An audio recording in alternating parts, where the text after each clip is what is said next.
Boa noite a todas. Estamos começando o nosso curso bíblico. Estamos na 31ª aula e na 6ª aula sobre o Evangelho e o Atos dos Apóstolos, hoje 28 de novembro de 2024. Vamos começar com um momento orante, partilhando o Evangelho do próximo domingo, que já é o primeiro domingo do Advento, do novo ano litúrgico. E depois continuar a nossa reflexão. Hoje nós vamos por Atos dos Apóstolos e na próxima quinta-feira a gente termina com o Evangelho de João, essa parte dos Evangelhos dos Atos dos Apóstolos. Então vamos lá.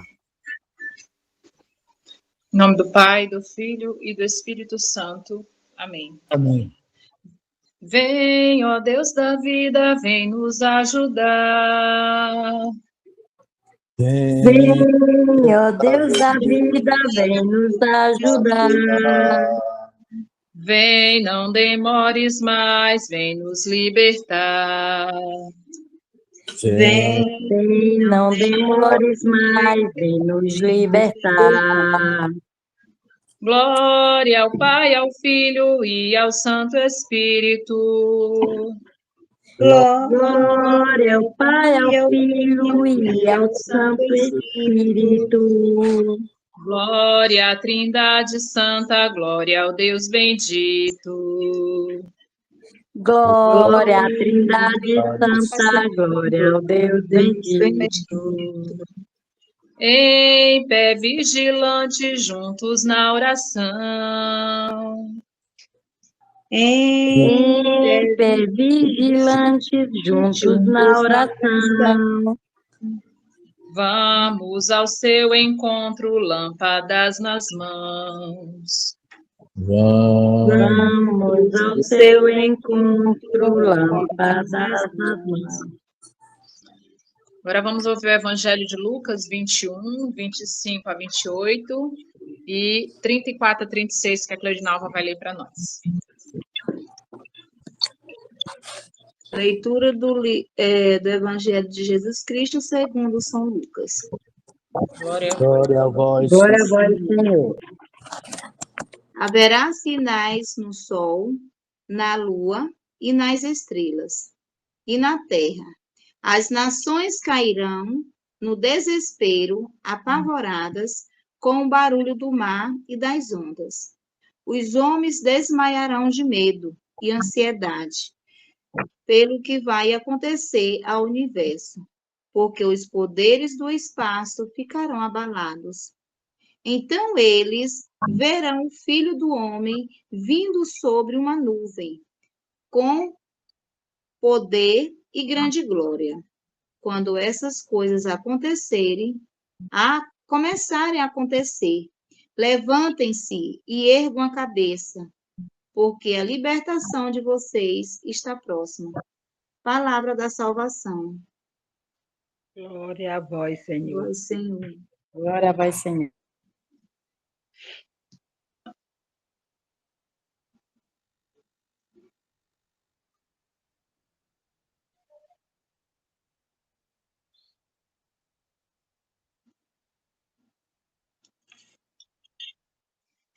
Cleudinalva, faltou 34 e 36.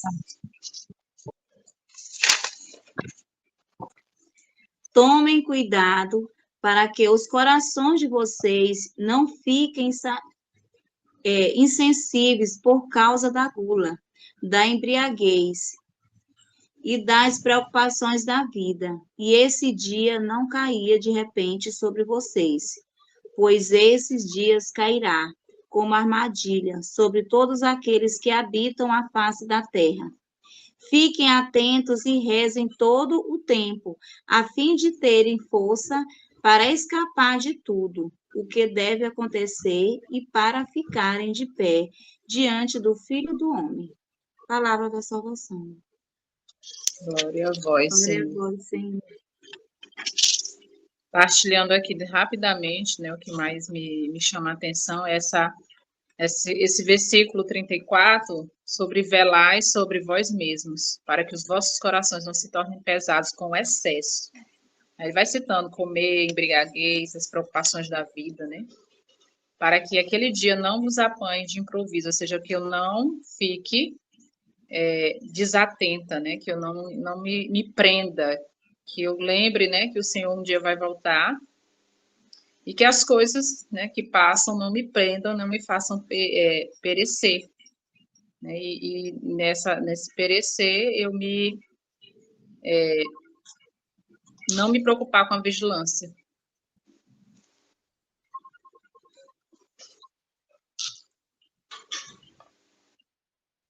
Para mim, no 36, quando ele diz: fique atentos e rezem todo o tempo, a fim de terem força,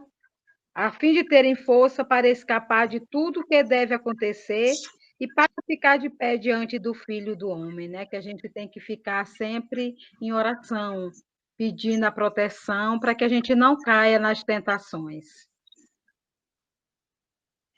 O que me chamou a atenção aqui foi o versículo 28. Quando essas coisas começarem a acontecer, levantem-se e ergam a cabeça, porque a libertação de vocês está próxima.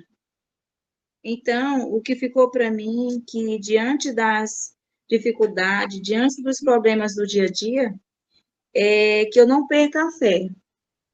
É como se Jesus nos orienta aqui, que não percamos a fé, né? Não deixamos de testemunhar a nossa fé e nem de confiar nele, porque tudo passa e só ele permanece. Eu fiquei também com o versículo 28, mesmo que a Cleidinal citou. Quando estas coisas começarem a acontecer, levantai-vos e erguei a cabeça, porque a vossa libertação está próxima. Ou seja, não são catástrofes que devem ter motivo para espalhar o medo, nem profetizar a desgraça. Mas sim a gente fazer a memória de que em todos os momentos o Senhor está próximo, porque a vossa libertação está próxima. Se nós confiamos, nós vamos perceber que Deus sempre está conosco. A campanha da Fraternidade de 2025 vai trazer o lema do livro do Gênesis, dizendo que tudo que Deus criou, tudo era bom. E, de fato, se é bom, como é que o pecado, então, ganhou força e desequilibrou toda a obra da criação? E aí a gente vai ver que muita gente não conseguiu fazer essa espera, viver esse tempo do advento, esse tempo de esperança, de alegria, em meio às dificuldades. E aí o pecado vai vencendo, né? Todos os pecados. O Papa agora fala também, o próprio documento da igreja pede a conversão pastoral, fala de conversão pessoal, o Papa agora fala de conversão ecológica, e o advento é esse momento para a gente perceber esse Senhor que está próximo.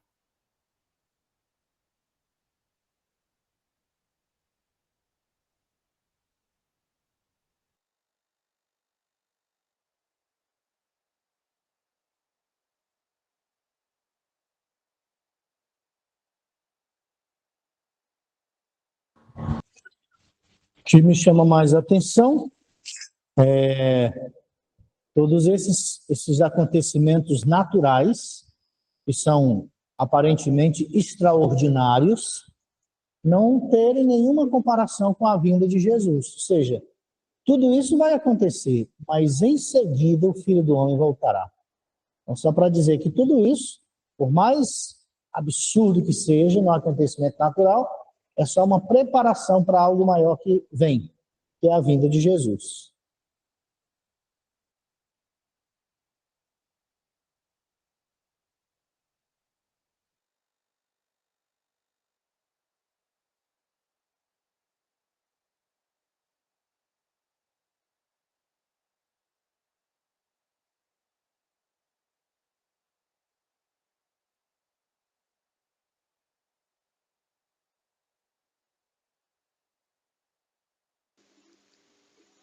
Mais alguém ou a gente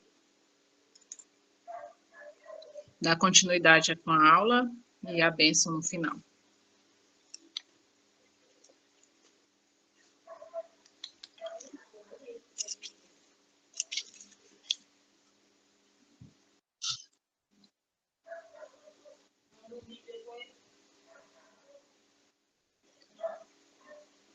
Então, amém, né?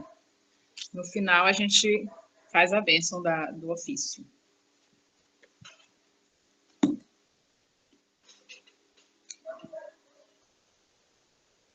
Bem-vindo, padre.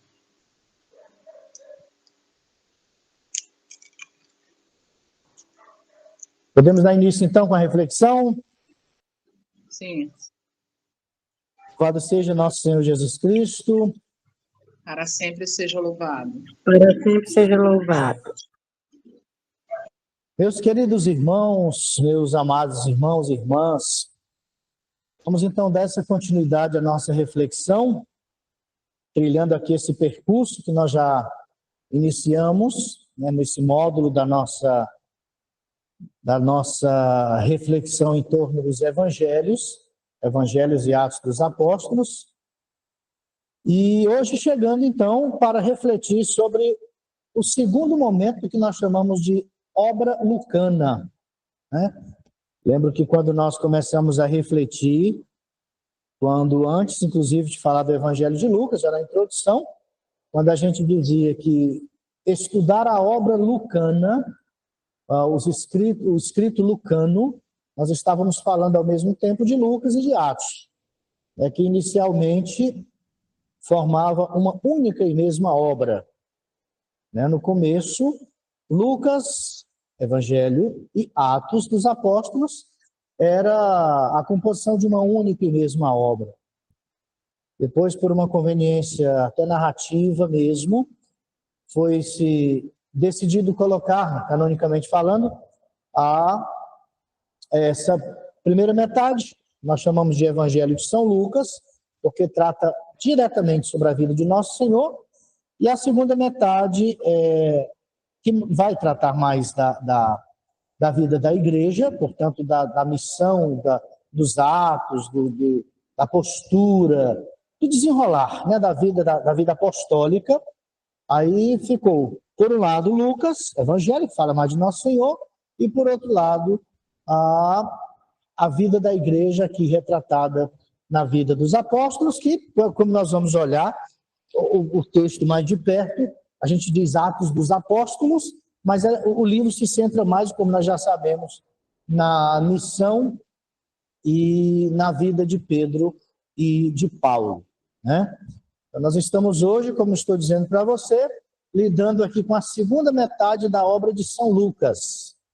Segunda metade da obra de São Lucas, que, segundo, até mesmo quando nós fizemos, repito, a introdução do Evangelho, quando no direcionamento ele falava, aqui pegando aquela introdução do Evangelho de Lucas, muitos tentaram escrever a história dos fatos ocorridos entre nós, assim como nos transmitiram aqueles que, desde o início foram testemunhos oculares e depois se tornaram ministros da palavra. Diante disso, diz Lucas, decidi também eu, caríssimo Teófilo, aqui nós vemos aquela expressão que já tentamos explicar na primeira parte, né, da obra lucana, portanto, do Evangelho, para dizer que esse Teófilo, ele pode representar aqui um amigo pessoal de São Lucas, ou então ele pode representar toda a comunidade como sendo, todos, evidentemente, amigos de Deus. A palavra Teófilo quer dizer isso, né? Aí nós temos a junção de duas palavras, Theos e Philos, amigos de Deus. Todo cristão, na verdade, é sempre um amigo de Deus. Então, a primeira parte, como dissemos, e vocês já estão bem lembrados, se centra na pessoa de Jesus, na pessoa do Divino Mestre. É falado sobre ele, sobre sua missão, sobre como ele preparou e fez acontecer essa redenção aqui na Terra, para ser dada essa continuidade na vida da igreja, que nós justamente começamos a conhecer nesse livro que nós chamamos Os Atos dos Apóstolos. Então, de cara, nesse primeiro slide aí que a gente estava vendo, pode colocar, Paulo? De cara, a gente já faz essa seguinte afirmação a respeito do nome. Atos dos Apóstolos. O que é os Atos dos Apóstolos? É uma porta aberta da igreja para o mundo. Nós temos aqui, entre o Evangelho de Lucas e as nações como um todo, né? Nós temos aqui o evangelho que se entra na pessoa de Jesus para todas as nações. Então, os Atos dos Apóstolos é como uma porta aberta do reino de Deus que foi pregado, que foi instaurado, que foi inaugurado por Jesus, uma porta aberta para o mundo, um convite para todas as nações, principalmente a partir do Evangelho de São Lucas, que vai tratar com muita sensibilidade essa universalidade da salvação. Então, para nós, de cara, já tenhamos essa afirmação como certa. Os Atos dos Apóstolos são para nós uma porta aberta da igreja para o mundo.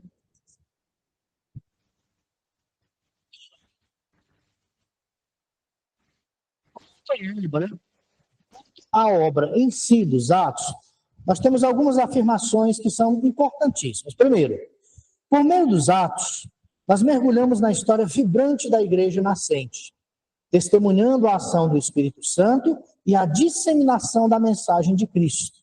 Então, olha que coisa linda. Os Atos dos Apóstolos nos dão essa possibilidade de tocar na história vibrante da igreja que nasce, da igreja que se estrutura, da igreja que se forma, como também nessa ação do Espírito Santo, que vai fazendo a igreja acontecer, que vai dando essa identidade da igreja para que o mundo a conheça através da sua mensagem. Seguindo.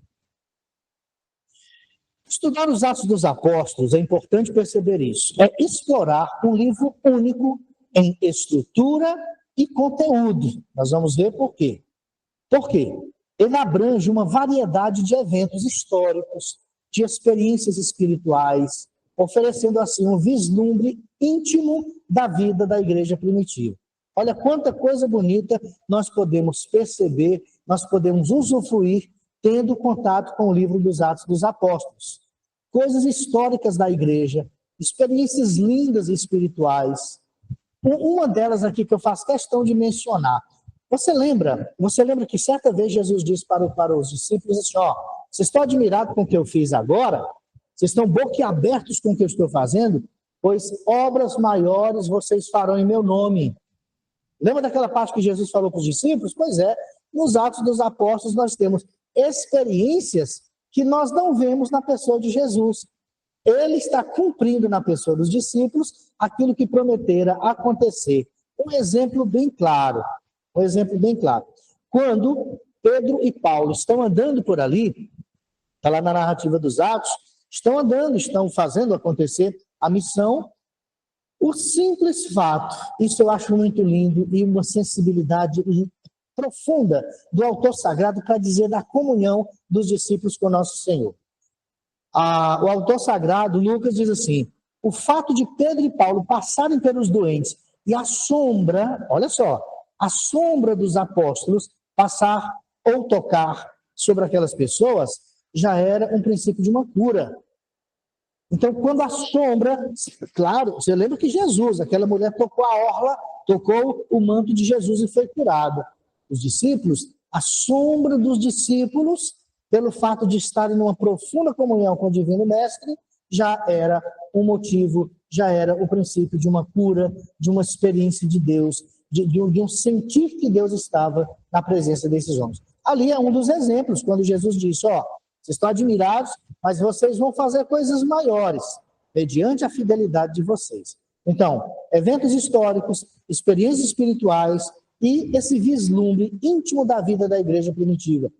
Esses detalhes que nos fazem perceber como a igreja nasceu, quais os desafios, mas quais as belezas que nós encontramos na vida da comunidade cristã, que por causa dela, hoje nós temos a igreja, hoje nós temos a nossa fé, hoje nós temos a nossa religião. E o que mais nós podemos dizer a respeito desse livro, ainda nessa introdução?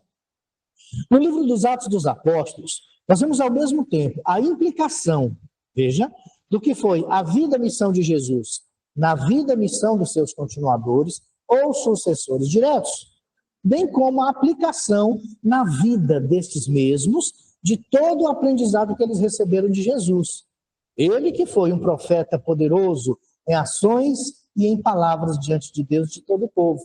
Então, novamente, ali nos Atos, ali neste livro tão importante da Sagrada Escritura, que dá seguimento aos evangelhos, nós percebemos essa implicação, a que ponto a vida e a missão de Jesus toca e é continuada na vida e na missão dos discípulos. Isso é muito importante nós considerarmos. Por quê? Porque às vezes nós pensamos assim, a missão de Jesus foi uma coisa, a nossa missão é outra. Não. Ora, nós não somos cristãos, ele é o Cristo, nós somos cristãos. O nosso nome deriva do nome dele. A nossa qualificação deriva da sua qualificação e não é para menos que também a nossa missão deve derivar também da sua missão. Aquilo que foi a vida de Jesus, aquilo que foi a missão de Jesus, deve ser continuado na vida e na missão de cada discípulo, de cada cristão. Então, a que ponto a vida de nosso Senhor, a missão de nosso Senhor, chega a ser expressa, a ser testemunhada na vida dos discípulos. E o livro dos Atos nos mostra com uma sensibilidade muito grande essa verdade. E uma última coisa ainda nessa introdução a respeito dos Atos dos Apóstolos. Nós afirmamos que, pode passar, Paulo. Esta obra, ela não apenas registra os feitos dos apóstolos, mas também reflete sobre a natureza e o crescimento do cristianismo nas primeiras décadas após a ascensão de Cristo. Essa afirmação, ela é de uma extrema importância na introdução que nós estamos fazendo. Ela não faz simplesmente registrar algumas coisas, algumas curas, algumas orações, algumas conversões, alguns feitos dos apóstolos, não. Mas ela reflete, como estou dizendo para você, a natureza e o crescimento do cristianismo. Veja que o cristianismo começou com aquele grupinho pequeno de pessoas, mas pela fidelidade, pela postura, pela convicção que os discípulos, que a comunidade cristã tinha de dizer: Jesus, nosso Senhor, está vivo, a sua pregação deve continuar, o reino de Deus que ele começou deve ser proclamado, deve ser declarado. O cristianismo cresceu. E os Atos dos Apóstolos nos favorecem justamente essa demonstração. Continuando, querido Paulo. Dito isso, o que nós já... Pode seguir, Paulo. Nós fazemos aqui de início, após essa pequena introdução, um esboço do livro conforme Atos 8:1. Olha que interessante.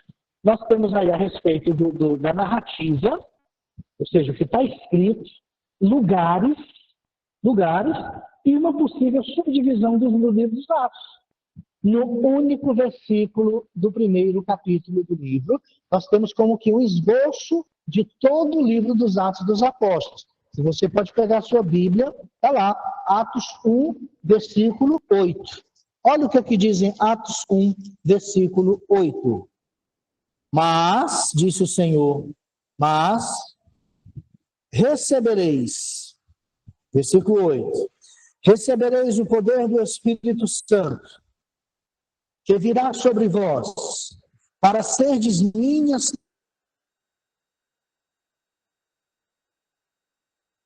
testemunhas em Jerusalém, na Judéia e na Samaria, até os confins da terra. Então veja, se nós pensamos aqui já numa espécie de esboço, uma espécie de, como é que eu diria, possível subdivisão do próprio livro ou da narrativa do que vai se desenvolver dentro dos Atos dos Apóstolos, esse pequeno introdutório versículo 8 do capítulo 1 já nos diz muita coisa. Então, quanto ao lugar, sereis minhas testemunhas em Jerusalém, isso aí, essas testemunhas em Jerusalém, nós vamos ver do capítulo 1 ao capítulo 7. Sereis testemunhas em Jerusalém, onde tudo começa, né? E tudo começa. Na Judéia e Samaria, onde a pregação, onde a igreja vai estar começando a se desenvolver, capítulos de 8 a 12. E, finalmente, a expansão do cristianismo, a pregação cristã, que vai do capítulo 13 ao capítulo 28, como nós temos aqui na expressão por toda a terra. Lembremos bem, esses capítulos 1 a 7 quando a gente diz, vós sereis testemunhas, Jesus diz, vós sereis minhas testemunhas em Jerusalém. 1-7 é naquele momento em que os discípulos começam considerando aqui a experiência de Pentecostes, começa a largar o medo, largar o receio, largar as dúvidas e começam a evangelizar. É o primeiro momento em que a comunidade cristã tem aquele confronto aberto com as autoridades. É o primeiro momento onde as autoridades já começam a ficar inquietas por causa da insistência, por causa da convicção que a comunidade cristã tem em declarar, em proclamar, em dizer o nome de Jesus com tanta certeza. Tudo começa em Jerusalém. Agora, olha esse detalhe interessante. Você lembra que quando nós falamos do Evangelho de São Lucas, nós estávamos do capítulo 1 até o capítulo 9, versículo 51, vai até ser bem exato na expressão, ali Jesus estava formando comunidade. Jesus começa na Judéia, na Samaria, Jesus começa de uma forma geral, a partir do 51 de Lucas. Você lembra bem que eu fiz essa ênfase, quando o autor sagrado diz, a partir dali, Jesus tomou a firme decisão de ir para Jerusalém. Capítulo 9, versículo 51, de 51 a 53, Jesus toma a firme decisão de ir para Jerusalém. Ou seja, ele começa primeiro conquistando as pessoas, chamando os discípulos, formando comunidade e sentindo Jerusalém, onde o ponto mais alto da sua decisão, da sua entrega, da sua oblação vai acontecer. Lucas, aqui nos Atos dos Apóstolos, porque Jesus já cumpriu toda a sua missão, todo o seu ensinamento, o processo se faz inverso. Ali tudo começou para terminar em Jerusalém. Aqui, tudo vai começar em Jerusalém, pelo testemunho dos discípulos, justamente se confrontando com as autoridades do seu momento, inclusive as autoridades religiosas, para seguir para a Judéia, para Samaria. Aí sim, nesse ponto aqui, dos capítulos, portanto, de 8 a 12, nós vamos ter aquele momento das perseguições. Capítulos de 1 a 7, Jerusalém. A igreja está firmando o pé, está criando identidade, está tendo uma postura de quem está digamos que, criando uma identidade, um rosto para apresentar ao mundo. Nos capítulos 8 a 12, quando falamos de Judéia e Samaria, nós já temos uma série de confrontos, nós já temos uma série de bloqueios por causa das autoridades quando querem impedir essa evangelização. Capítulos de 8 a 12. Quando chegamos, então, no 13 a 28, quando a igreja atravessa essa situação, inclusive 8 a 12, é aquela situação dos martírios, né?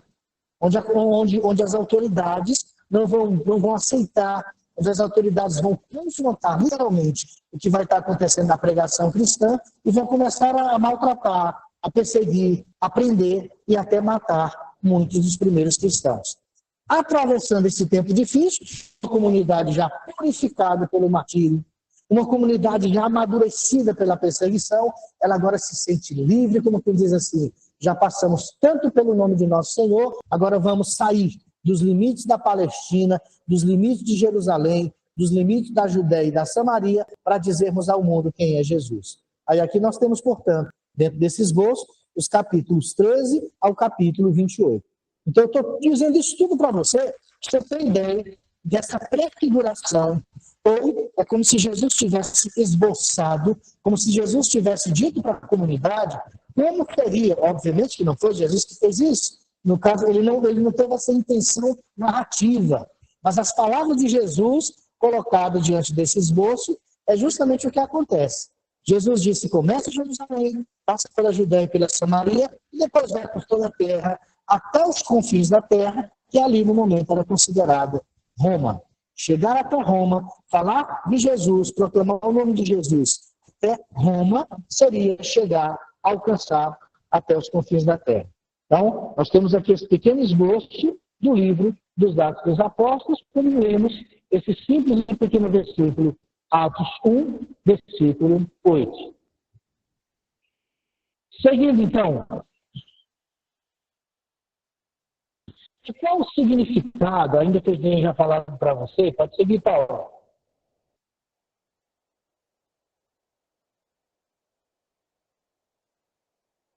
Quando nós falamos da palavra, ou do termo, ou da expressão Atos dos Apóstolos, pode seguir o slide, Paulo.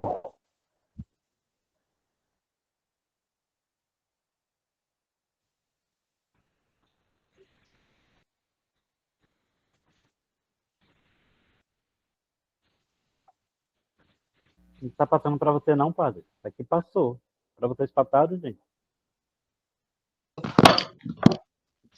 Aqui passou. Passou. Passou. Eu não sei se está tendo problema novamente com a conexão, mas acho que não. Tá falhando aqui para Está mim. falhando, padre, o seu. Não, não passou.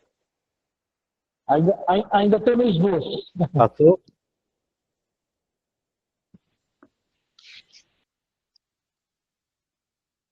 Vou ver aqui. O meu aqui não está mostrando, não. Vamos lá. Significado de Atos dos Apóstolos, que é o seguinte slide, né? Qual que é o significado dessa expressão Atos? Oi? A minha conexão está falhando? Um pouco. Não, ainda não. Ainda está no mesmo esboço.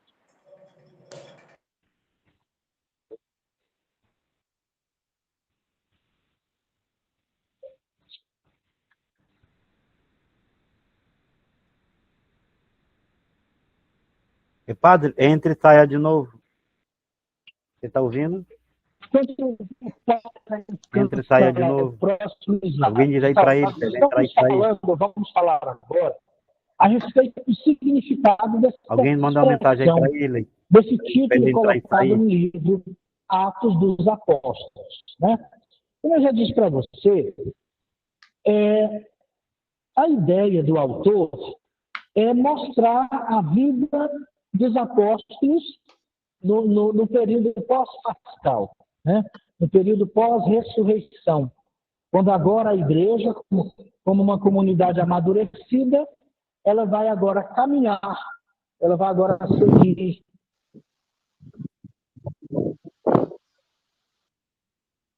o seu itinerário, fazendo memória da vida de nosso Senhor. Então, quando o livro tem essa expressão Atos dos Apóstolos, ela quer sugerir isso, a vida apostólica, a vivência apostólica da igreja ou da comunidade que sucede a vida de Jesus. Sim.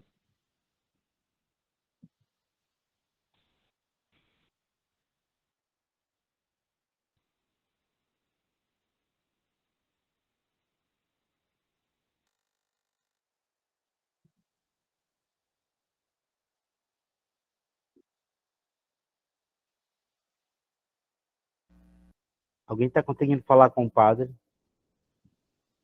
Acho que a internet dele tá entrando e saindo, oscilando.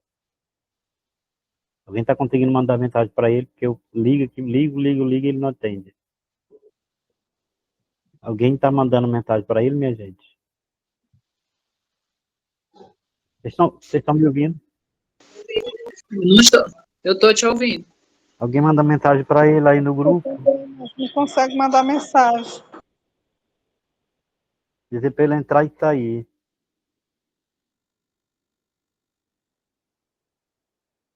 Sair.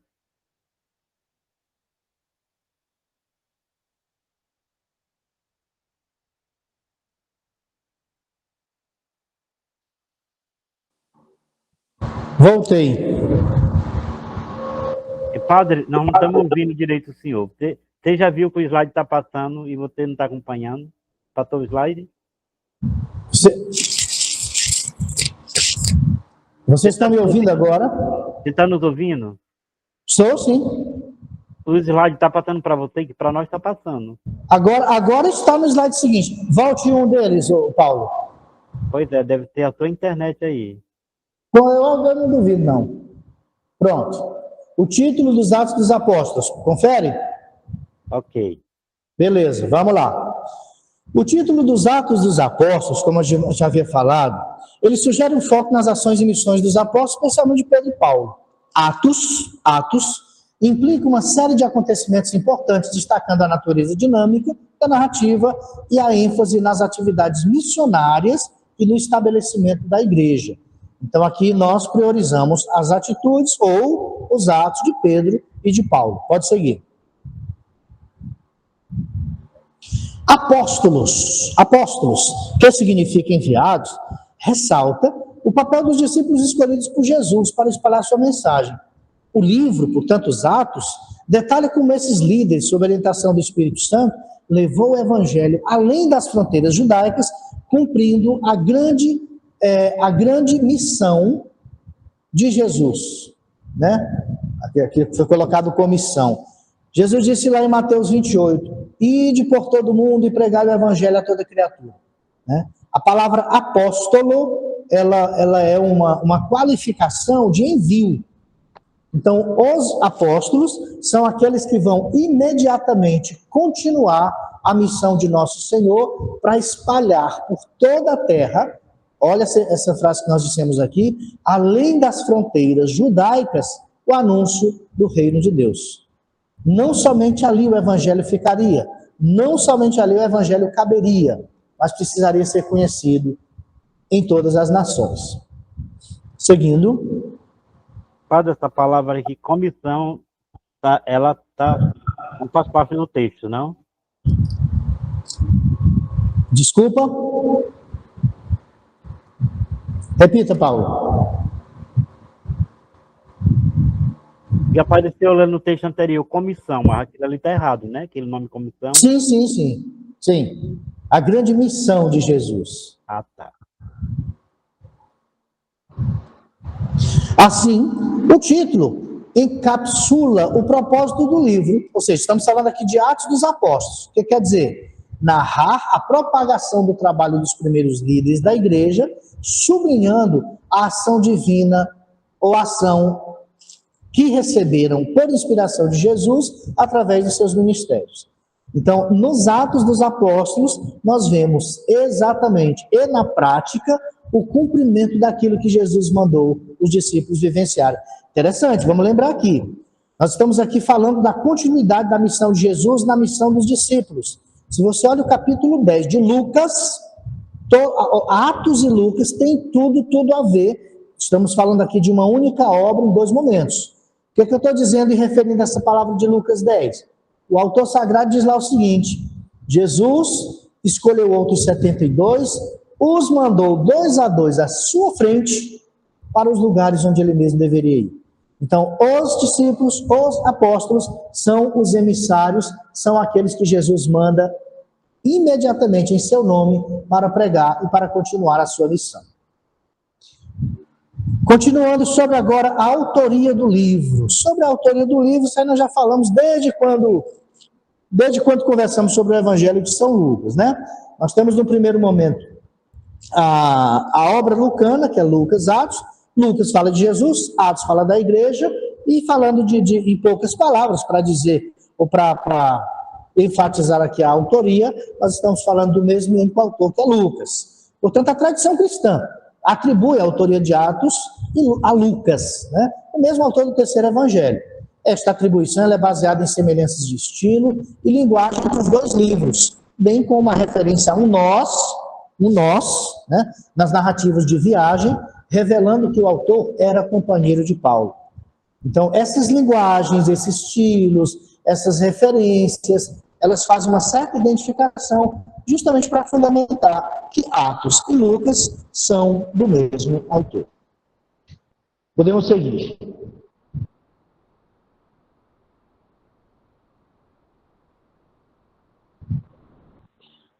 Nisto, pode passar, Paulo.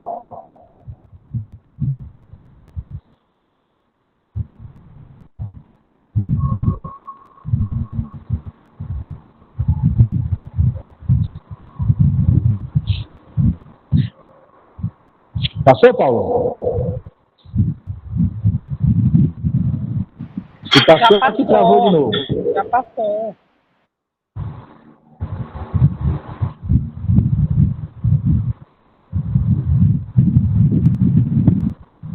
Passou, Paulo? Passou. Passou, faz horas que passou. Pois é, eu fico perguntando assim porque eu não passo. Aí eu fico imaginando que está na mesma coisa, fica difícil. Mas bem, eu passando ou não, eu vou continuar pelo esquema, pela tela que eu tenho aqui na minha frente. E se para você está passando normal, vamos dar Você continuidade. sai e volta. Pois é, mas é como eu disse para você, eu não vejo que passou. Por isso não tem como eu confirmar. Aí fica esperando uma resposta. Mas vamos continuar. Acredita-se que Lucas, nós estamos falando aqui da autoria se você sair do programa e voltar. os Atos. Oi? Eu estou dizendo se você sair do programa e voltar de novo. Ô, Paulo, mas aí já é uma certa bagunça. É para ver se melhora. Mas não vai perder tempo com isso, porque eu tenho como continuar aqui olhando para o meu celular. Então continue. Aí você vai só dizendo que eu vou passando. É isso que eu... Sim, é isso que eu estou tentando lhe dizer. Se cada vez que eu tiver esse problema, eu for sair e for... Pois é, mas é até assim, eu tenho aqui diante de mim uma tela que está me mostrando desse conteúdo. Pois é, então eu acho que é melhor... Se vocês estão vendo...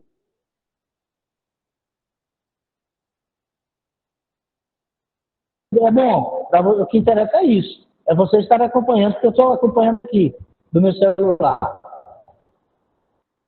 Tá certo? Vamos lá. Acredita-se que Lucas, estamos ainda dando continuidade aqui a respeito da autoria, um médico de profissão, ele teve acesso direto a testemunhos oculares e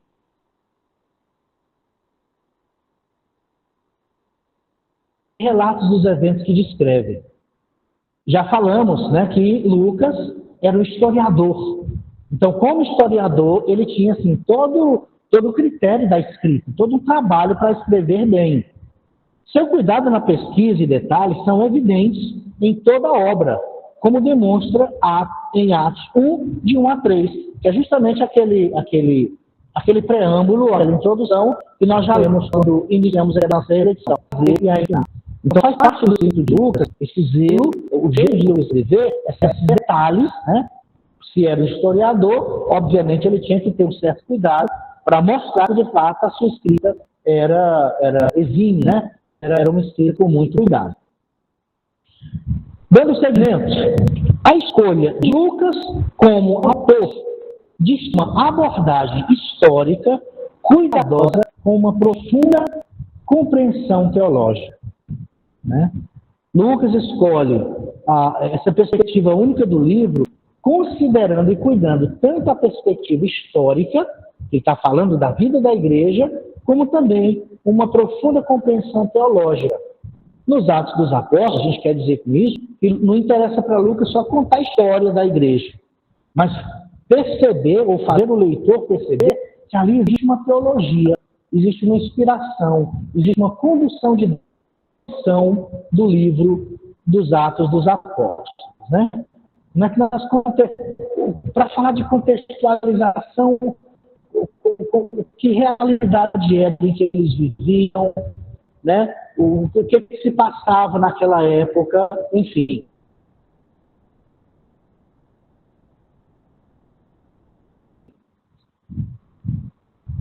Contextualizando a obra dos Atos, a gente diz o seguinte primeiro. Os Atos dos Apóstolos foi provavelmente escrito, porque junto com Lucas, lá entre as décadas de 70 e 90 depois de Cristo.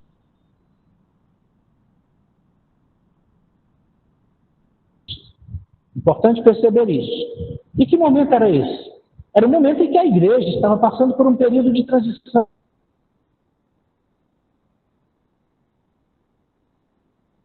e expansão significativa. Essas décadas de 70 e 90 era um momento de transição delicada e significativa na vida da igreja. A igreja estava crescendo, a igreja estava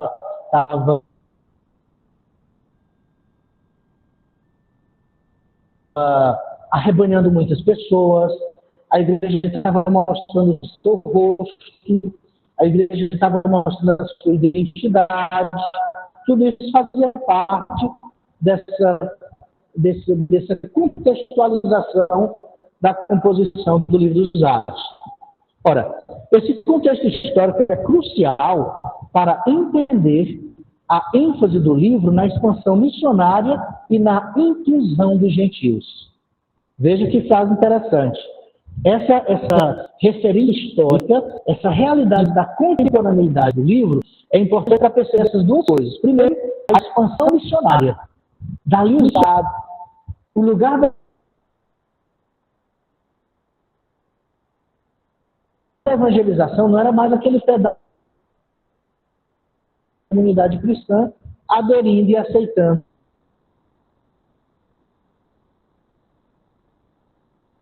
através do batismo, né? Então, essa expansão missionária, ela é também ligada diretamente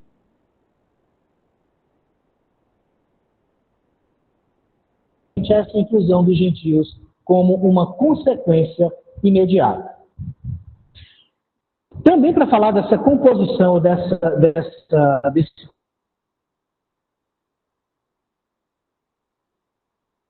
contexto histórico,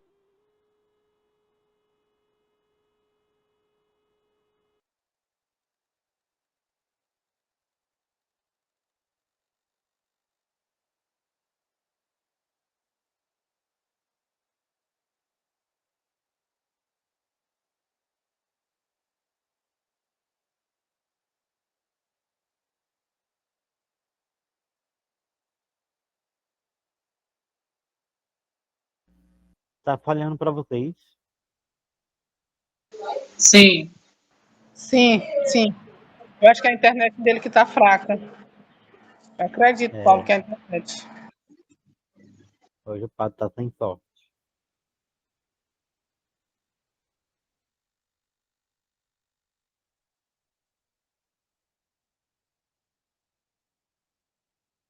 Ele caiu.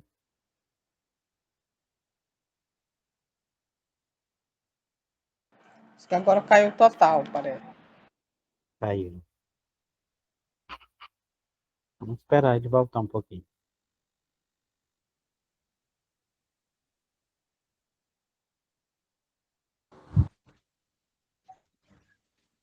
dessa vez o sinal caiu sem eu pedir.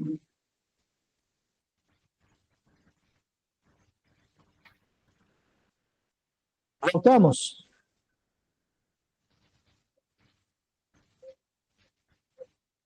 Voltamos? Sim, sim. Sim, sim. Sim, professor. Sim, sim. Eu não sei o que houve, mas dessa vez aqui tudo apagou sem eu apertar em nada. Vamos continuar então. Vamos lá. A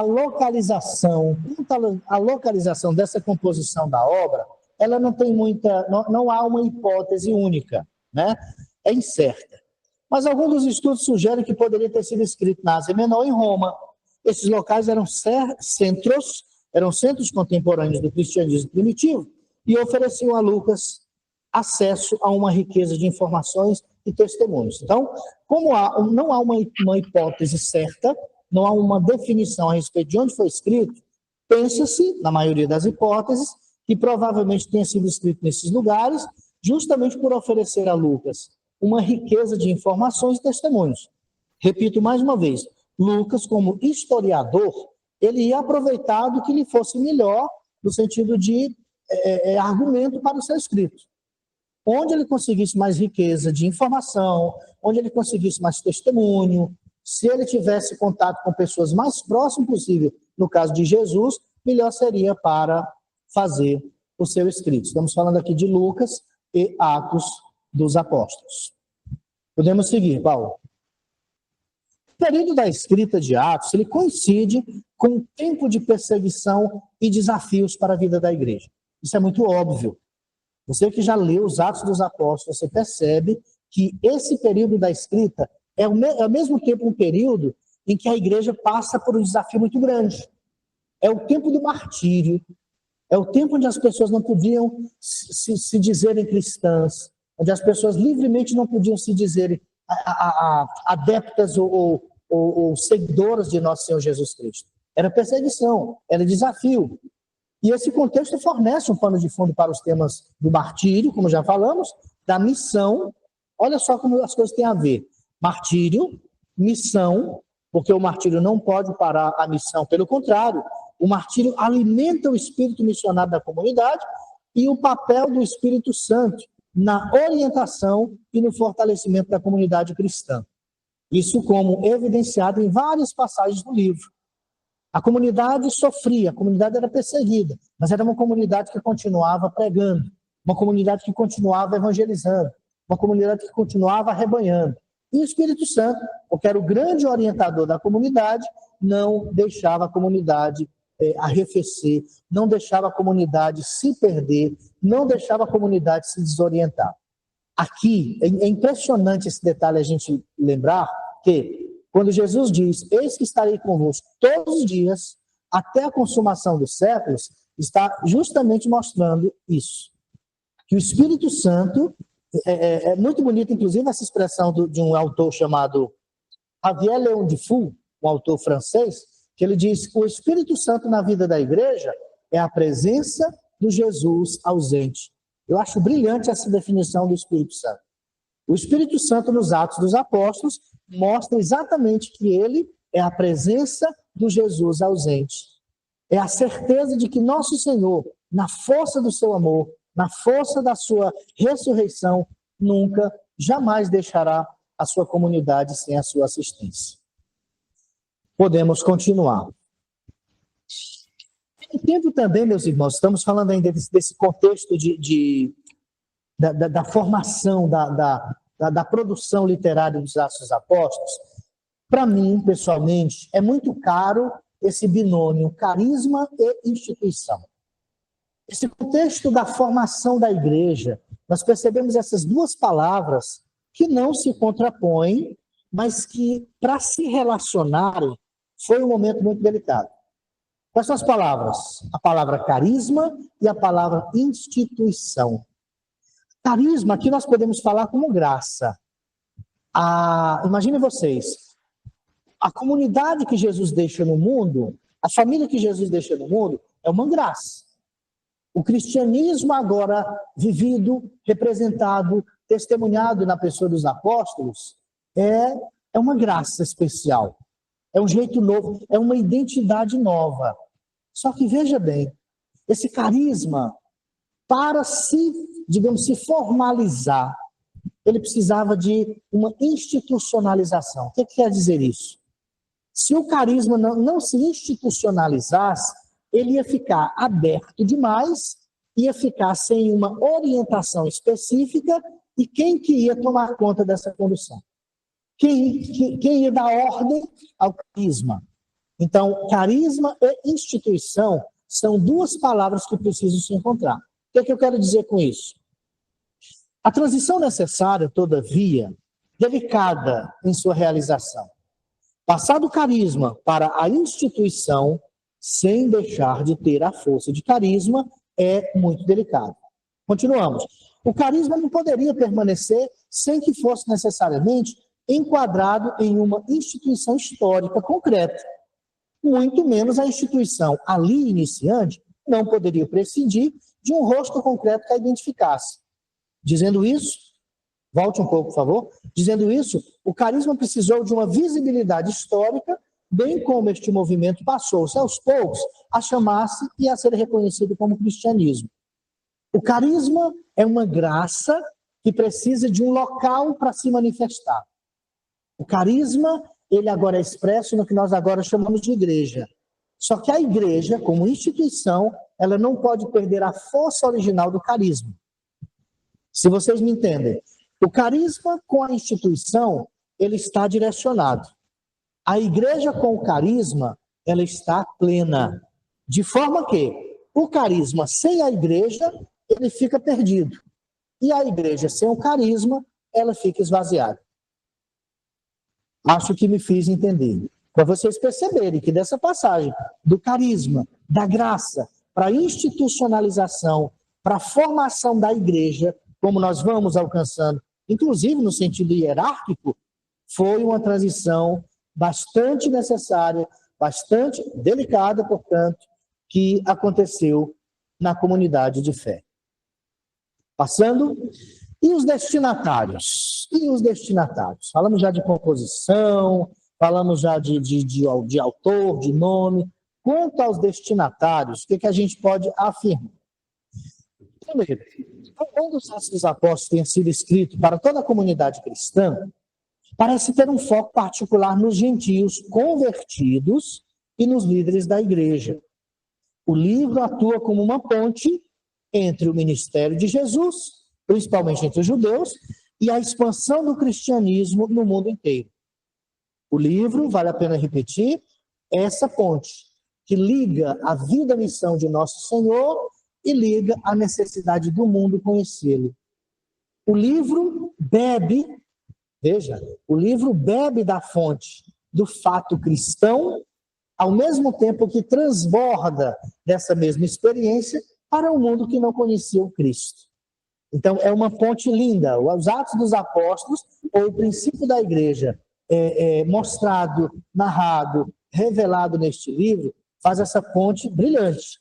Uma ponte que toca ao mesmo tempo no coração de Jesus e toca ao mesmo tempo no coração da humanidade, que precisa também e necessariamente conhecer.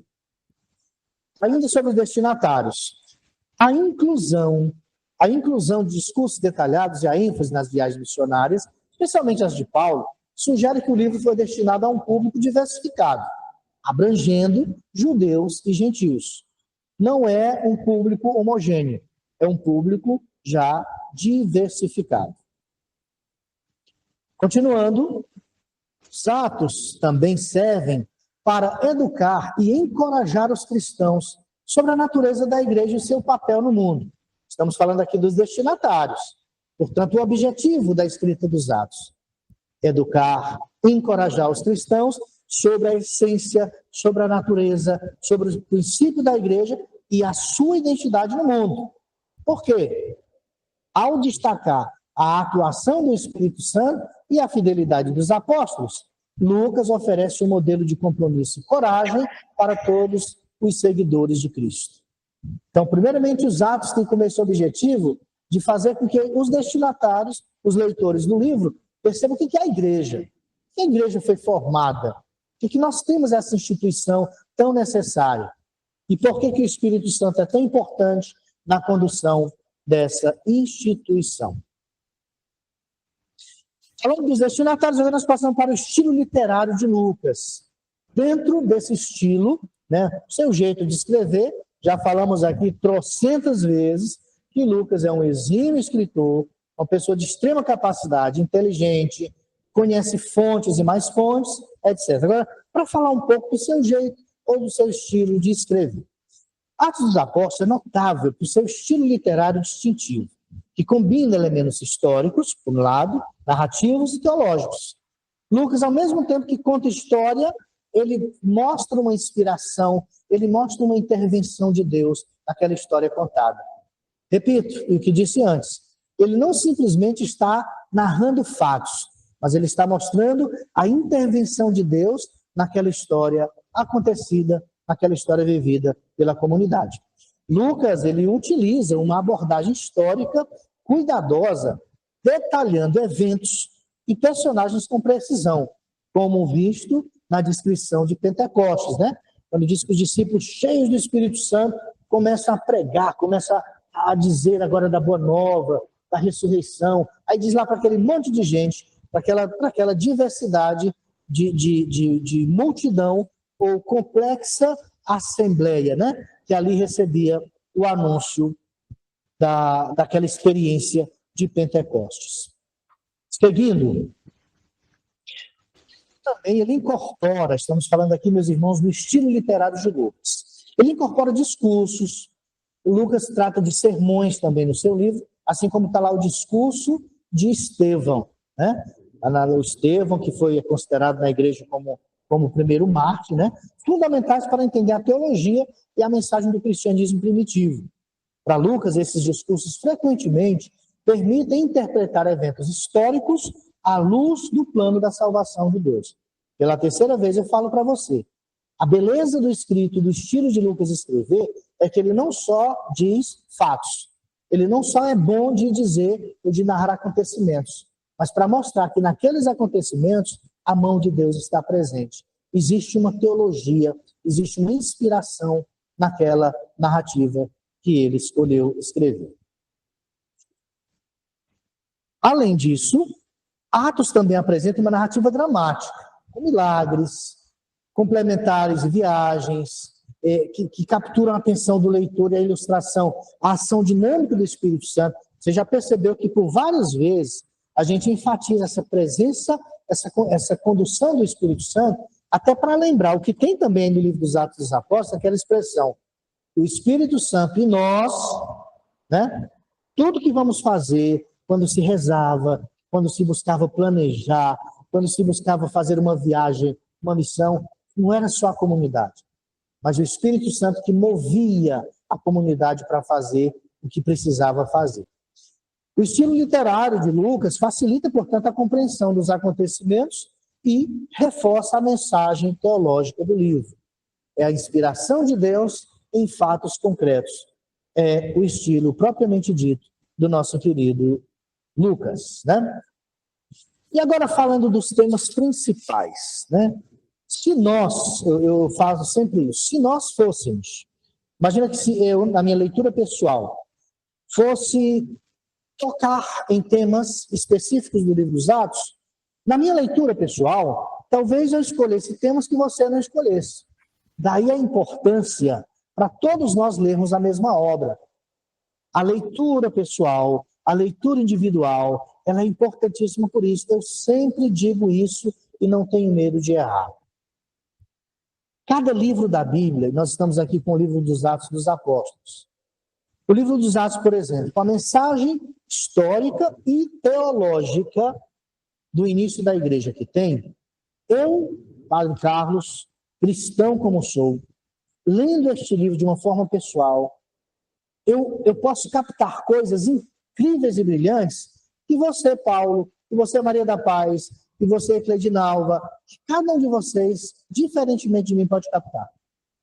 Não é, veja bem, não é naquela coisa do individualismo, como infelizmente os nossos irmãos separados dizem que cada um tem seu jeito de interpretar a Escritura. É bem por aí.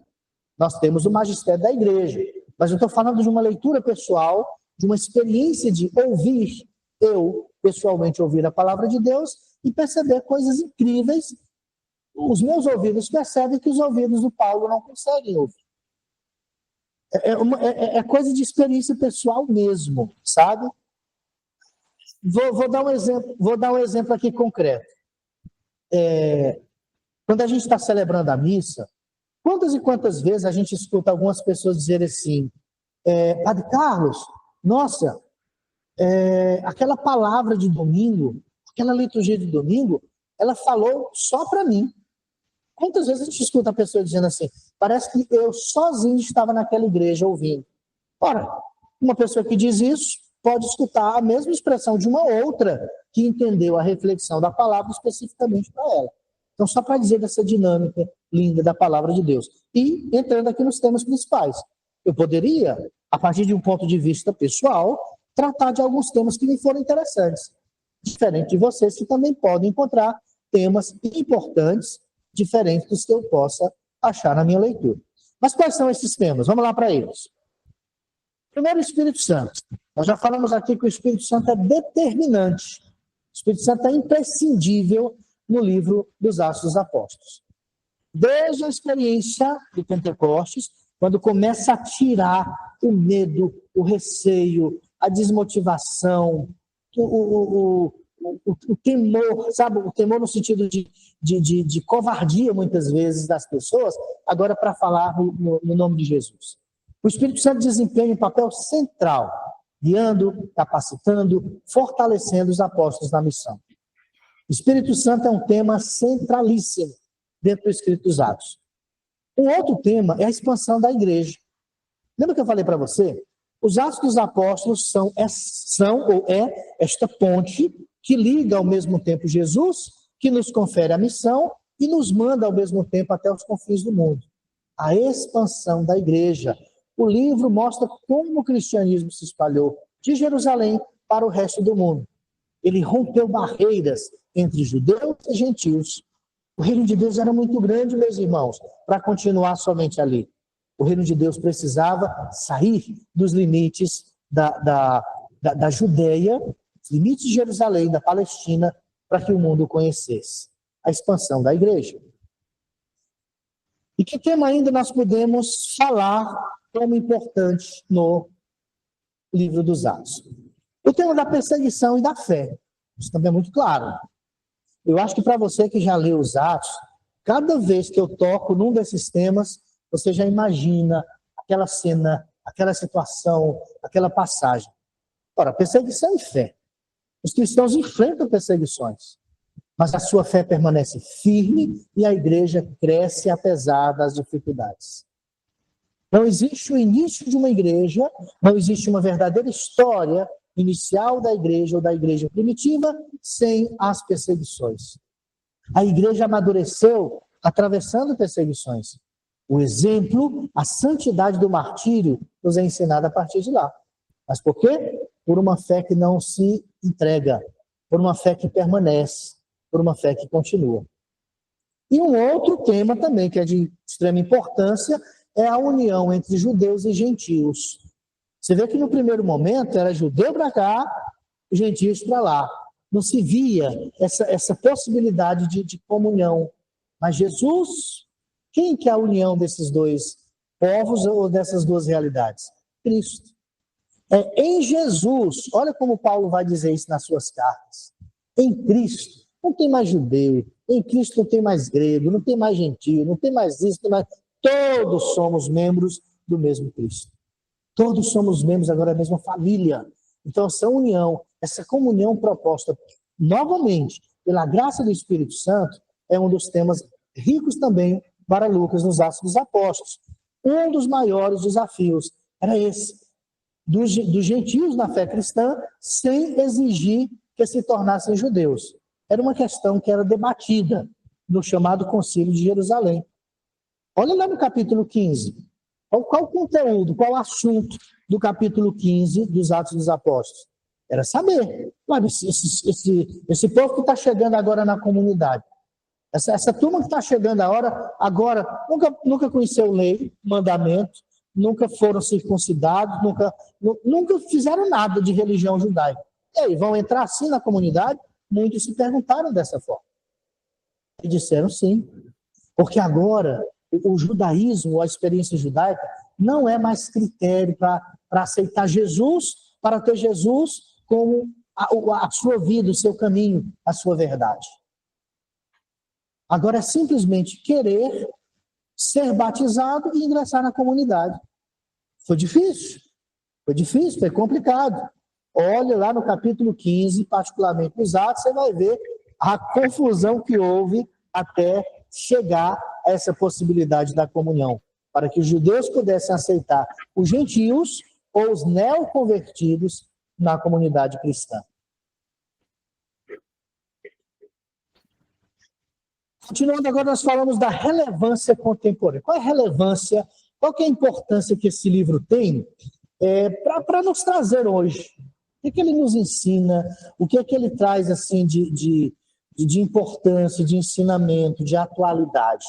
O que os Atos dos Apóstolos trazem como essa inspiração para nós hoje? Nós diríamos que para o cristão contemporâneo, os Atos dos Apóstolos oferecem uma visão inspiradora da igreja primitiva. Seu zelo na missão, sua dependência do Espírito Santo. O livro desafia também os cristãos modernos a considerar a importância da missão, da comunidade e do testemunho no mundo atual. Gente, essa frase que nós estamos aqui, ou temos diante dos nossos olhos, é como diz um professor meu, isso aqui já dá uma tese de doutorado. O livro dos Atos dos Apóstolos nos oferece, primeiro, uma visão brilhante de como começou a igreja. As dificuldades, as batalhas, os desafios, mas a beleza das vitórias, a beleza da perseverança. O zelo da missão, como era importante pregar, como era importante falar de Jesus, como era importante dizer que a ressurreição era uma verdade possível, uma experiência possível para todas as pessoas. Dependência do Espírito Santo, ou cristãos. Cadê esses cristãos? Cadê esses católicos de hoje que para tomar decisão na vida, para fazer as escolhas na vida, faz uma boa oração para pedir ao Espírito Santo que ilumine? Precisamos, meu povo. A palavra está dizendo, nosso Deus é o mesmo, ontem, hoje e sempre. O mesmo que inspirou ontem é o que inspira hoje, que vai inspirar sempre. Tem gente querendo decidir na vida, tem gente querendo fazer escolha na vida, sem depender das luzes de Deus, da moção do Espírito Santo. Aí depois está lá, quebrando a cara, dando errado na vida, e vai procurar socorro em Deus. Infelizmente acontece isso, né? E as coisas outras importantes também, que o livro nos traz como brilhantes inspirações, é a importância da vida da comunidade. Não existe cristianismo sem comunidade. Ah, eu creio. Ah, eu rezo em casa. Ah, eu faço minhas orações em casa. Mas não vai para a igreja. Não vai para a liturgia. Não faz o seu engajamento na comunidade. Cristianismo sem comunidade não é cristianismo. É qualquer grupo religioso, mas não é cristianismo deixado por nosso Senhor. Continuando. Para o cristão contemporâneo, para nós, irmãos, hoje, os Atos dos Apóstolos, ainda a anterior, Paulo, os Atos dos Apóstolos oferecem uma visão inspiradora. Não, perdão. Passa, Paulo. Isso aqui eu estou repetindo, perdão. Fornece um exemplo de como lidar com os desafios internos e externos. Aquelas coisas de dentro de si e as coisas da realidade, mantendo a unidade e a integridade da fé. Sabe aquelas pessoas que não têm mais aquela capacidade de lidar? Que assim, você sabe que você tem o seu mundo interior, você tem sua vida pessoal, você tem tudo aquilo que faz parte de você que se enquadra numa realidade. Hoje em dia as pessoas estão perdendo essa capacidade de lidar com os desafios internos e externos. Parece que quando coloca as duas coisas em paralelo, o povo entra em conflito. Não existe mais aquela, digamos que aquela integridade, aquela coerência do nosso eu, o meu eu pessoal, interior, espiritual, humano, que lida, que vive, que se socializa numa realidade normal, histórica. As pessoas estão perdendo, infelizmente, essa capacidade. As histórias do martírio também, e a perseguição em Atos, por exemplo, oferecem lições valiosas sobre coragem e fidelidade em situações adversas. Vamos atrás de quem quer sofrer pela fé hoje. Para. Eu não sei se na paróquia de vocês, na diocese por onde vocês moram, a coisa é diferente ou só muda o lugar, como a gente fala. Mas, gente, enquanto nossos irmãos na fé, enquanto os nossos irmãos mais velhos morriam, davam a vida, gente, derramavam sangue. Dar a vida significava dar a vida mesmo. Por causa da fé, hoje tem os irmãozinhos que o outro não pode fazer a cara feia para ir no grupo de oração e dizer, eu vou sair da igreja. Ah, mas é porque fulano não olha mais para mim. Fulano... Gente, pelo amor de Deus, vamos beber dessa fonte dos Atos dos Apóstolos, vamos ler mais essa palavra de Deus e perceber que coisas maiores esse povo enfrentou para nos dar o que nós temos hoje. Hoje, na verdade, nós não sofremos a nada nesse sentido. Hoje, na verdade, qual é o desafio que a gente tem para viver a nossa fé? Que situação de martírio nós podemos vivenciar para dizer, isso é complicado para dar testemunho? Não temos. Isso aconteceu, sim, no começo da igreja. Leia os Atos dos Apóstolos e você vai perceber tudo isso. Por isso que dá essa inspiração para a nossa vida hoje. Pode falar, Paulo. Nós costumamos dizer nas Santas Missões Populares, que eu trabalho nas Santas Missões, na UFMP, que os Evangelhos e o Atos dos Apóstolos é o livro de cabeceira dos missionários. Com certeza. Os Evangelhos e Atos dos Apóstolos. Claro que toda a Bíblia, mas de preferência os Evangelhos e Atos dos Apóstolos. Sim. São livros que você não pode deixar de ter, porque digamos que são o sumo da missão da gente, né? O Antigo Testamento é importante, toda a Bíblia, como você está dizendo, a Bíblia inteira é importante. Mas assim, para você sair para dizer ressurreição, missão, igreja, reino de Deus, evangelho, comunidade, tudo isso que a gente está falando aqui, sem dúvida nenhuma. Os evangelhos que falam de nosso Senhor e os atos que nos ensina a ser igreja, a ser missão. Continuando. Além disso, o livro destaca a natureza inclusiva, né, do evangelho. Lembrando aos cristãos contemporâneos que a mensagem de Cristo é para todos os povos, independentemente de sua origem cultural ou social. Os Atos, portanto, continuam a ser uma fonte de inspiração e orientação para a vida em todas as eras. Os Atos, Paulo acabou de dizer, tem que continuar sendo um livro de cabeceira para todos aqueles que se dizem cristãos, para todos aqueles que se dizem missionários. E a título de conclusão, o que é que nós poderíamos afirmar sobre os Atos no sentido conclusivo, já tendo dito tanta coisa interessante, quantas e quantas outras poderiam ser ditas aqui? Primeiro, o livro dos Atos é uma obra essencial no Novo Testamento. Por quê? Porque oferece informações importantes sobre a fundação e a expansão da igreja primitiva, e cada aspecto do livro, desde a autoria até seu estilo literário e relevância contemporânea, contribui para uma compreensão mais profunda do cristianismo nascente. Lendo os Atos, você entende como o cristianismo nasceu e como o cristianismo precisa crescer a cada dia. A primeira afirmação.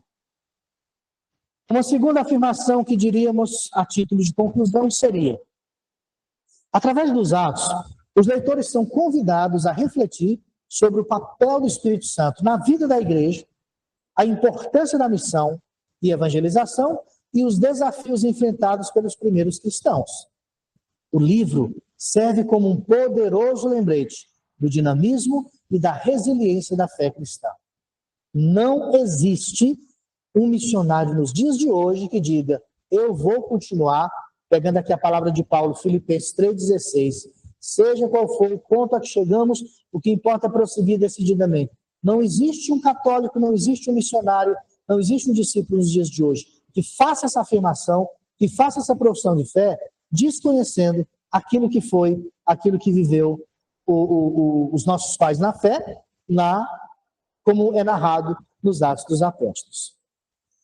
Terceiro, os Atos dos Apóstolos não é apenas, dissemos isso também, um registro histórico. Eu disse por várias vezes, Lucas aqui não quer só contar fatos, não quer só dizer coisas, ele não quer só historicizar o cristianismo. Não. Os Atos é um guia para a vida da missão da igreja em todas as épocas. Em todas as épocas, todas as gerações aprenderão o que foi a igreja, o que é a igreja, o que deve ser a igreja lendo os Atos. Para o cristão contemporâneo, para mim e para você, oferece uma inspiração, uma orientação e um modelo de como viver e testemunhar a fé em um mundo em constante mudança. Olha quanta coisa do primeiro século mudou até hoje. Mas olha a atualidade que nós temos de inspiração, de teologia e de força que nos é dado através do livro dos Atos, ainda hoje. E claro, porque é a palavra de Deus. E quarto, e finalmente, aqui nós concluímos, o livro dos Atos, meus irmãos, ele é um relato fundamental para entender como a mensagem de Jesus foi transmitida aos povos, de diferentes culturas de igreja cristã, que se consolidou como uma comunidade de fé. Veja bem, eu disse a você que a comunidade de fé, ela foi aos poucos criando o seu rosto e a sua identidade. Lembra daquela parte que eu falei? A passagem do carisma para a institucionalização. De um pouco de pessoas até uma comunidade de fé. Isso. O testemunho dos apóstolos, a ação do Espírito Santo e a determinação dos cristãos são elementos-chave desse processo. O que eu devo fazer hoje, o que você deve fazer hoje, o que nós temos que fazer a cada dia para mostrar que o que nós aprendemos com a igreja, sendo igreja lá no primeiro século, ela precisa continuar sendo nos dias de hoje. Daí a riqueza, daí o tesouro que nós temos como fonte de ensinamento no livro dos Atos. Alguma palavra, alguma intervenção? Dá tempo, né? Fazer uma ressonância rapidinha. Sim, claro. Eu fiquei lembrando de uma coisa, padre. Tem gente que às vezes gosta de ler livros, e às vezes livros católicos, mas ele procura às vezes mais livros apócrifos que a Bíblia. Até mesmo aqui entre nós, eu me lembro da Celina, que gosta de muito livros apócrifos. Mas eu penso que para nós é a Bíblia Sagrada, fundamental. E aqui a gente estava dizendo, os Evangelhos e Atos dos Apóstolos é o livro de cabeceira para nós, missionários e missionárias, até para a gente enfrentar o dia a dia, as dificuldades da missão, que a gente sabe que não é fácil. Claro que eu não descarto a história de a gente ter livros apócrifos. Por exemplo, se eu não me engano, semana passada, eu acho que foi, teve a festa da apresentação de Nossa Senhora. E uma vez, numa certa comunidade, uma pessoa me perguntou de onde é que tinha nascido a tradição da festa de Nossa Senhora. Aí eu disse, olha, não está na Bíblia. Mas eu tive que comprar um dos evangelhos apócrifos que falava lá da apresentação onde Joaquim e Ana levou Nossa Senhora. Para poder dizer onde era que estava, né? Porque a pessoa me fez a pergunta e eu disse, olha, agora eu não tenho a resposta, mas eu vou pesquisar e trago a resposta. Aí me disseram que nesse evangelho tinha. Eu comprei o danado do evangelho apócrifo para me poder encontrar essa história. Inclusive as irmãs chamada MAP, missionárias de ação paroquial, elas fazem a festa de Nossa Senhora Menina, que é a padroeira das aspirantes e das junioristas. E está muito ligada a essa festa da apresentação, que a gente não encontra nos evangelhos, né? Aí eu disse assim, os apóstolos é bom no sentido de complementar, mas não tirar a riqueza dos evangelhos e dos atos dos apóstolos, né? Para mim, né? Para o estudioso, São Paulo já diz isso lá na carta aos Coríntios. São Paulo diz, ó, provai de tudo e ficar com o que é bom. Você pode ler, você como intelectual, você como estudioso, você como acadêmico, você lê de tudo. Mas o que é que esse tudo vai te favorecer para aquilo que você quer concluir, né? Paulo, nessa semana, eu peço que você me lembre, Padre Carlos, mostra para a gente. Eu tenho uma coleção, já não é atual, a da Loyola, uma coleção dos escritos apócrifos.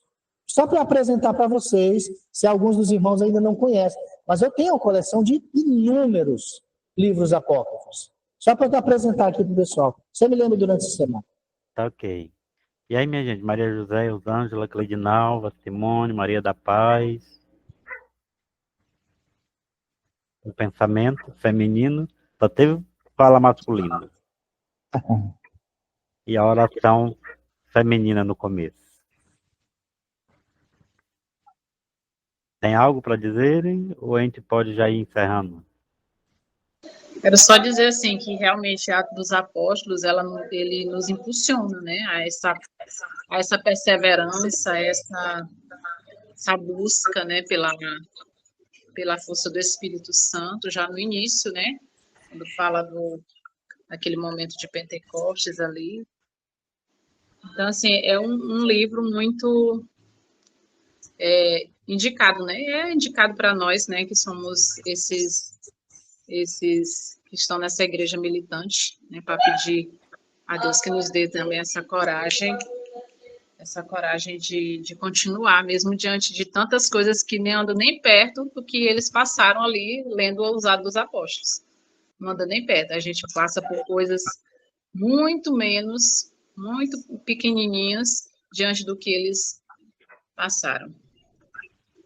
E não sei se vocês perceberam, gente, ultimamente a CNBB, ela está fazendo as diretrizes muito pegando, digamos assim, bebendo na fonte da igreja primitiva. A gente viu as últimas diretrizes, e até essa mais nova, que eu não sei como é que vai ser a que vai vir aí. Mas essa última agora que fala dos pilares da evangelização, palavra, pão, caridade e ação missionária. Está tudo lá nos Atos dos Apóstolos, vindo de Jesus Cristo para cá, né, padre? Isso. E que bom que está tendo essa atitude, né? Nos levando a recorrer às fontes. Isso é brilhante.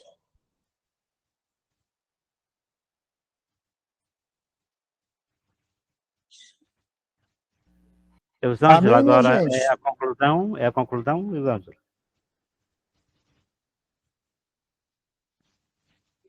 Sim, sim, é o Pai Nosso, a oração e a bênção a gente pede para o Padre dar para a gente. Sim.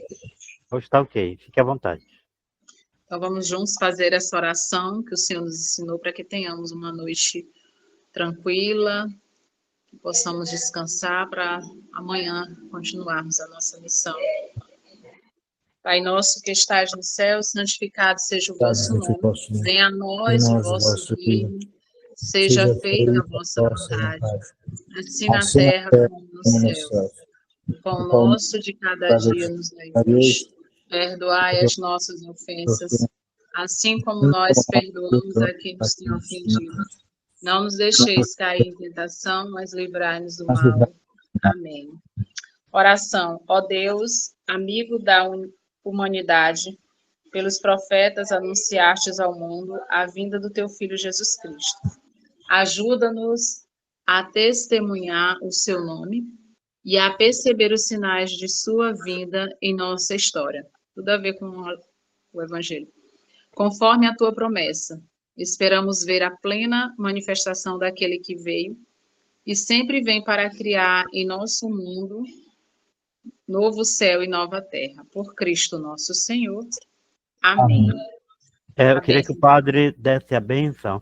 E para nós também, que vamos começar o tempo do Advento, eu não sei como é nas comunidades de vocês, mas em alguns lugares tem a tradição de usarem velas para cada domingo uma cor, né? E outras já não usam. Aí algumas usam no domingo, do primeiro domingo, a vela da esperança, o verde. E outros usam mesmo as cores litúrgicas. Padre, quais são as cores suas, padre? Essa aqui na paróquia colocaram só diferente, só a rosa. A rosa, né? É. Isso. E aí tem todo esse sentido dessa coroa, de acender a vela. A cada domingo tem um momento bonito de celebrar, de acender a vela. E aí nós vamos fazendo, nesse tempo do Advento, a campanha da evangelização, que a gente faz a coleta para a ação evangelizadora da Igreja no Brasil, para pastorais, para ajudar na evangelização em todas as igrejas, e, consequentemente, a novena de Natal, que nós celebramos no dia 24. Pena que muita gente celebra no dia 24, faz grande festa, e dia 25 esvazia, né? Mas não é só 24, é 24 vigília e 25 o Natal do Senhor. Deus nos abençoe para a gente fazer esse trabalho do Advento. E lembrando que na próxima quinta é o encerramento, digamos assim, encerramento dessa parte dos Evangelhos Atos dos Apóstolos. A gente vai para o Evangelho de João. Aí, como é João, eu queria que o padre mesmo fizesse um momento orante, a partir do que ele vai pensando. E aí no final ele mostra também essa coleção que ele tem dos apócrifos, e ele fica bem à vontade para o último encontro nosso. Pode ser, padre? Pode. Então, nos abençoe. O Senhor esteja convosco. Deus de nós. Pela intercessão de São Lucas, de Nossa Senhora, desça sobre todos vós, as vossas famílias, a vossa vida, a bênção de Deus Todo-Poderoso, Pai, Filho e Espírito Santo. Amém.